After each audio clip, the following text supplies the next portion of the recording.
नमस्कार, मैं हूं आपके साथ मयंक मिश्रा। आज 7 तारीख है और इस वक्त की बेहद अहम खबर।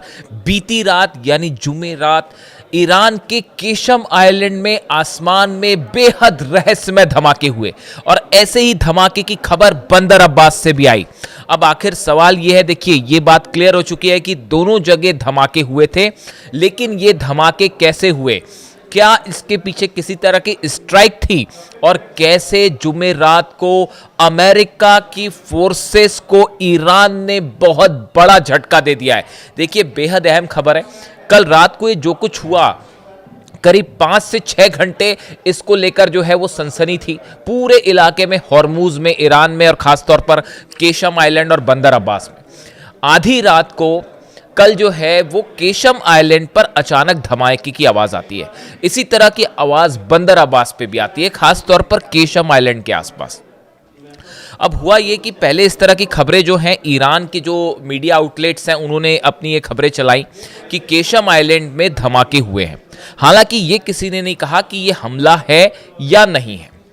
कुछ देर बाद कुछ देर बाद ईरान की अथॉरिटीज की तरफ से ये बात कही गई कि केशम आइलैंड पे किसी तरह का कोई नुकसान नहीं हुआ है, यानी जमीन पर कोई चीज नहीं गिर पाई। ऐसे में सवाल उठने लगे कि आखिर ये अचानक केशम आइलैंड पर धमाके, आसमान में ये धमाके हुए थे, ये धमाके हुए कैसे? अब जो सूत्रों के मुताबिक जानकारी निकल के आ रही है, जो मैं बता पा रहा हूं, जो मेरे सूत्र कंफर्म कर रहे हैं ईरान से, बीती रात ईरान के केशम आइलैंड में ईरान की मिसाइल सिटी के ऊपर अमेरिका की तरफ से मिसाइल्स फायर की गई थी, लेकिन ईरान के डिफेंस सिस्टम ने इस ड्रोन या मिसाइल्स को इंटरसेप्ट किया और अमेरिका की मिसाइल्स को आसमान में तबाह कर दिया गया। देखिए ये बहुत अहम खबर है, जो जिस तरह से आप अगर 3-4 चीजों को एनालाइज करें तो आप समझेंगे कि ये एक नया ट्रेंड शुरू हो गया है पिछले करीब 10 दिनों के अंदर, जिसमें स्ट्राइक्स हो रही हैं, हमले हो रहे हैं, लेकिन कोई कुछ क्लेम नहीं कर रहा। जैसे पहले होता था कि ईरान की तरफ से हमले हुए, ईरान ने क्लेम किया, अमेरिका की तरफ से हमले हुए, अमेरिका ने क्लेम किया।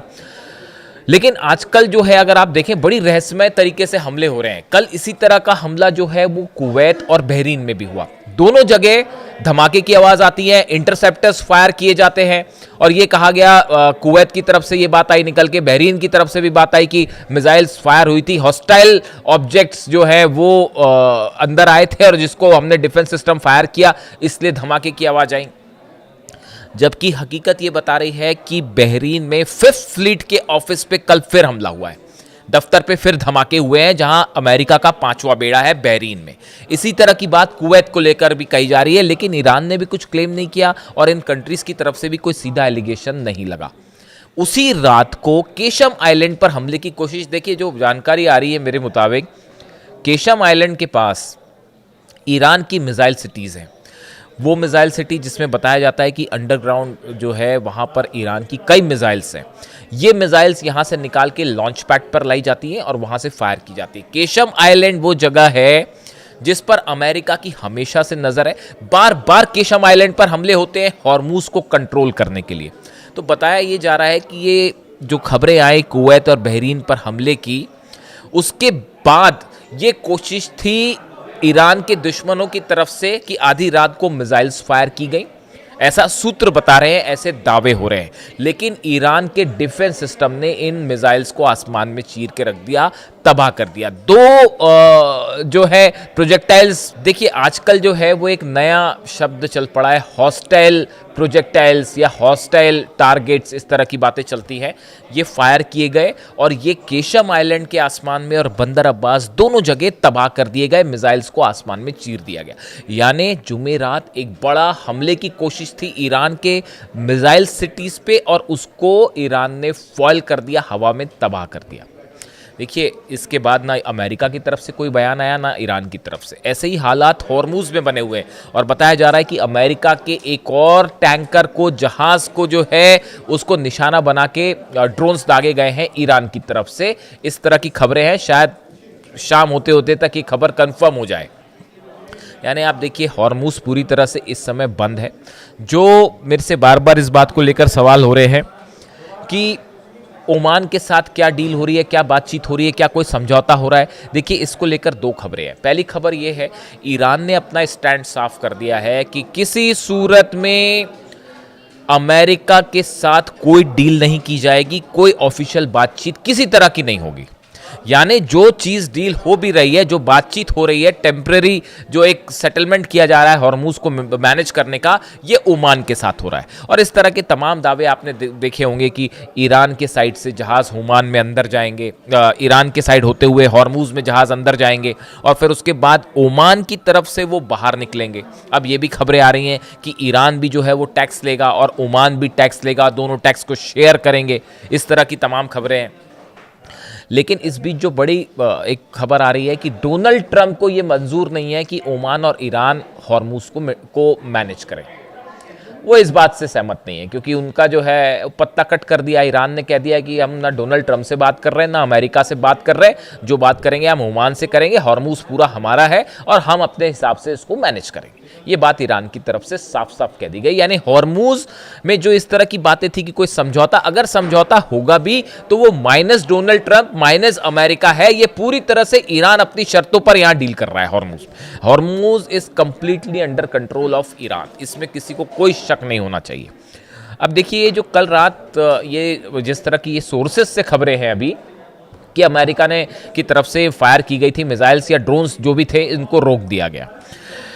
इसके बाद अब एक बड़ा सवाल ये है कि आप अगर जॉर्डन देखें, आप इराक देखें, कुवैत देखें, कतर देखें, सऊदी अरब देखें, बहरीन देखें, ये 5 अरब देशों की आप बात करें, इन सब की सब जगह अमेरिका को पिछले आप 2 हफ्ते की बात कर लीजिए, करारा झटका लगा है मिसाइल डिफेंस के मामले में। और ये ईरान की इस जंग की सबसे बड़ी जीत है। देखिए, एक रिपोर्ट सामने आई है, उसके मुताबिक जॉर्डन में अमेरिका की जो डिफेंस मिसाइल्स हथियार रखे हुए थे, उनमें 50% तबाह कर दिए गए। ये बहुत बड़ा दावा है। ईरान ने जो हमले किए जॉर्डन, देखिए मैंने आपको कहा था जिस दिन ये हमले हुए थे जॉर्डन पे, तभी मैंने आपको कह दिया था कि देखिए बड़ी संख्या में प्लेन जो है वो तबाह हुए हैं, बड़ी संख्या में यहाँ हथियार तबाह हुए हैं, ऑयल टैंकर्स जला दिए गए हैं, रडार्स जला दिए गए हैं। अब रिपोर्ट सामने आ रही है कि जॉर्डन के बेस पे 50% अमेरिकी हथियार जला डाले गए, तबाह हो गए, उसमें सब शामिल हैं। इराक में 60% से ज़्यादा जो अमेरिका की पेट्रियट मिसाइल या सिस्टम्स थे वो तबाह कर दी गए। कुवैत की बात करें, 55% हथियार साजो सामान अमेरिका का जला दिया गया है, ईरान ने अपनी मिसाइल्स मार के। कतर में 65%, आप सोचिए अल उदेद बेस पर कैसे हमले हुए होंगे। कतर में 65% अमेरिकी missiles, defence systems, radar, early warning system वो तबाह हो गए। ऐसी हाल बहरीन का तो सबसे बुरा हाल है। वहाँ पे 5th फ्लीट के ऑफिस में मैं आपको बार बार कह रहा हूँ, जो अमेरिका का 5वां बेड़ा है, उसके ऊपर ऐसे हमले होते हैं साहब कि क्या ही बताया जाए। वो ठीक करने की कोशिश करते हैं, अभी वो ठीक भी नहीं होता, फिर हमले हो जाते हैं। 70% डिफेंस मिसाइल्स बहरीन में जो अमेरिका की डिफेंस मिसाइल थी वो तबाह कर दी गई हैं या खत्म हो चुकी हैं। ऐसी हालात सऊदी के हैं, बताया जा रहा है सऊदी के पास जो अमेरिकन डिफेंस सिस्टम्स की मिसाइल्स थी वो भी ईरान ने इंगेज कर करके जो ये 40 दिन की जंग हुई, इसमें जो है 80% मिसाइल्स की कमी हो गई है सऊदी में, जो अमेरिकन डिफेंस मिसाइल्स लगी। यानी आप देखें इन सब देश की अगर आप बात करें, Jordan, Iraq, Kuwait, Qatar, Bahrain, Saudi, सब जगह ईरान ने वो मार मारी है कि यहाँ पर अपने जो बेस हैं वो मेंटेन करना मुश्किल हो गया। इसीलिए मैं आपको ये बात कह रहा था कि जो पिछली निर्देश आए मुस्तफा खामनेई साहब की तरफ से, उसमें यह बात साफ कर दी गई कि अब ईरान जिस मकसद से, जिस गोल से आगे चल रहा है वो सिर्फ ये है कि अरब में अमेरिका के जितने बेसेस हैं वहां से अमेरिका के पैर उखाड़ने। ईरान ने ये बात तय कर ली कि देखिए न्यूक्लियर मुद्दे पर तो कोई बात ही नहीं हो रही, वो भूल जाइए, वो चैप्टर खत्म है। वो ईरान ना यूरेनियम पे बात करेगा, ना परमाणु मुद्दे पर बात करेगा, ना न्यूक्लियर डिसआर्मामेंट की बात, वो तो दूर छूट गई। अभी तो मामला हॉर्मूज में फंस गया है, क्योंकि हॉर्मूज में फंस गए डोनाल्ड ट्रंप। अगर हॉर्मूज नहीं खुला तो हाहाकार मच जाएगा। तो वो अभी पूरा जोर इसी पे लगा रहे हैं किसी तरह। पहले हॉर्मूज खुला हुआ था, ईरान पर जब हमला किया उसके पहले सब कुछ ठीक था, हॉर्मूज खुला हुआ था, खुद ने आके वहां पर बंद करवा दिया। अब हालात ये है कि अब उसको, जब ईरान ने अब गर्दन पकड़ ली है तो छटपटा रहे हैं और खोल नहीं पा रहे उसको। तो ईरान का आप देखिए स्टैंड कैसे चेंज हुआ। ईरान ने 2-3 चीज़ें कर दी हैं बड़ी अहम। एक तो उसने अपना गोल तय कर दिया है कि अमेरिका को अरब बेसों से खाली करवाना है, वापस भेजिए फोर्सेस, उसके बिना रुकेंगे नहीं। यही स्ट्रैटेजी अली खामनेई साहब की थी, जो पूरी तरह से अब अडॉप्ट कर ली है ईरान ने, आरजीसी ने, अहमद वाहिदी साहब ने। दूसरी स्ट्रैटेजी आप देखिए, जितने अरब देश हैं जो कि ईरान के खिलाफ अमेरिका की गोद में जा बैठे थे और जहां अमेरिकन फोर्सेस थी और अमेरिका को अपनी ज़मीन दे रहे थे हमला करने के लिए, भूलना मत इस बात को कि जो अली खामनेई साहब पर जो फाइटर जेट्स ने हमला किया ना, वो इन्हीं अरब देशों से टेक ऑफ कर रहे थे। वो अमेरिका से उड़ के नहीं आए थे, वो सिर्फ अमेरिकन जो बेसिस हैं अरब देशों के, यहीं से टेक ऑफ किए थे।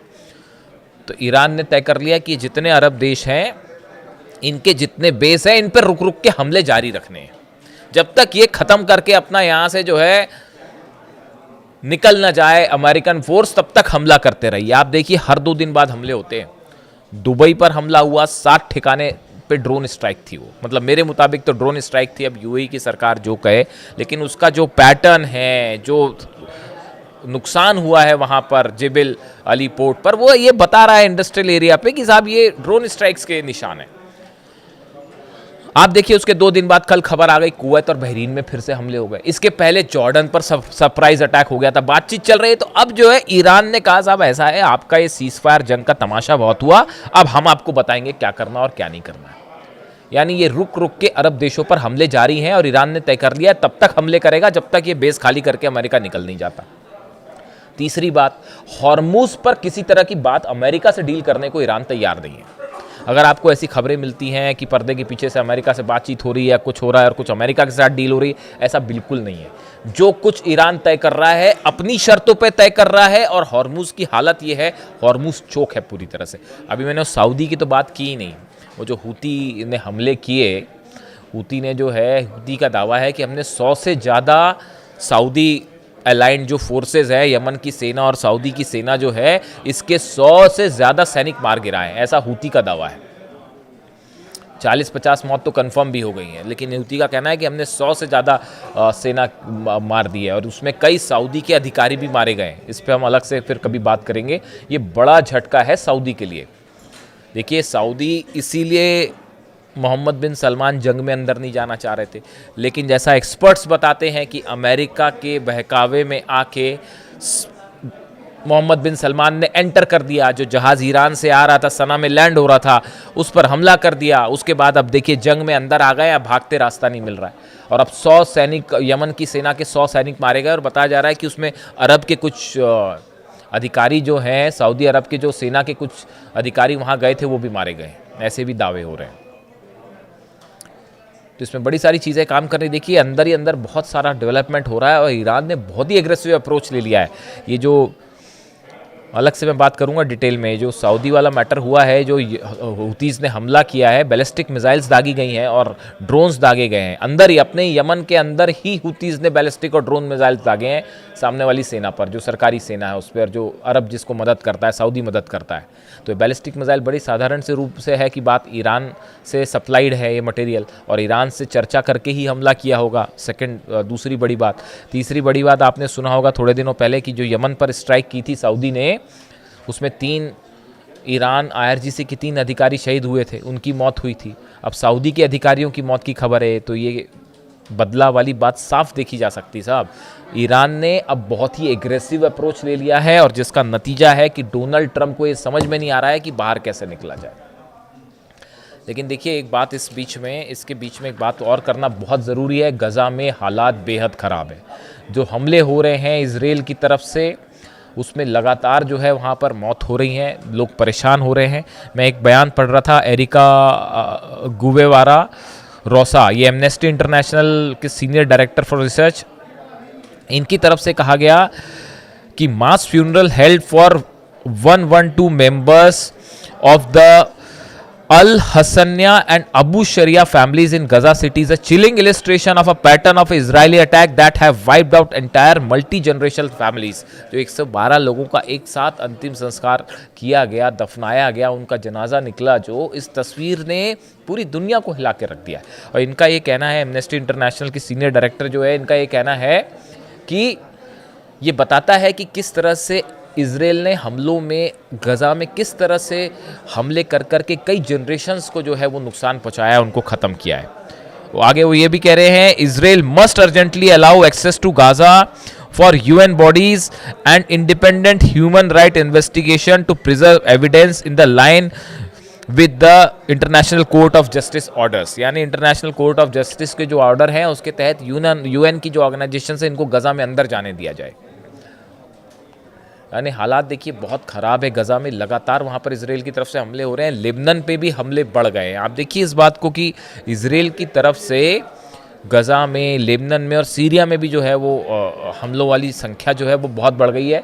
तो ये एक ऐसा हो रहा है कि ईरान के समर्थित संगठन वर्सेस सऊदी को आप इधर ले लें, इजराइल को ले लेंगे, एक बड़ी जंग जो है वो ईरान भले सीधा जंग में उतना इन्वॉल्व ना हो, लेकिन जितने संगठन हैं ईरान के वो लगातार इस जंग में इन्वॉल्व है।